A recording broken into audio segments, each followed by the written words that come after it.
ये हि संस्पर्शजा भोगा दुःखयोनय एव ते आद्यन्तवन्तः कौन्तेय न तेषु रमते बुधः। अर्थात, हे कुंती पुत्र, जो भी ये इंद्रिय संयोग से उत्पन्न होने वाले भोग हैं वे निश्चय ही दुख के ही कारण हैं। वे आदि और अंत वाले हैं, अस्थायी हैं। इसलिए बुद्धिमान पुरुष उनमें रमण नहीं करता, आनंद नहीं लेता। ये श्लोक इंद्रिय सुखों के स्वभाव का विश्लेषण करता है और बताता है कि वे क्यों त्याज्य हैं। 1.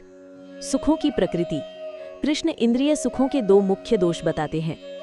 दुःख योनय एवते, वे दुख के ही कारण हैं। ये एक बहुत ही गहरा सत्य है।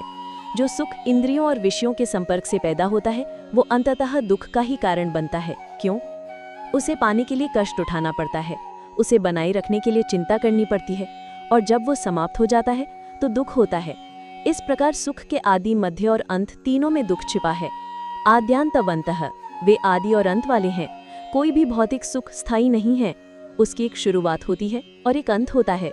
वो क्षणभंगुर है। 2. बुद्धिमान का निर्णय। न तेषु रमते बुधः।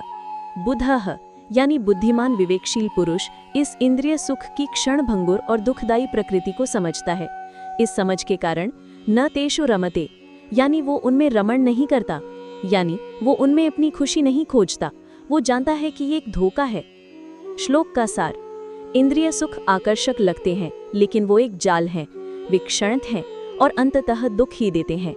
एक बुद्धिमान व्यक्ति इस सत्य को जानता है और इसलिए वो अपनी खुशी का स्रोत इन क्षणिक सुखों में नहीं बल्कि शाश्वत आत्मा में खोजता है।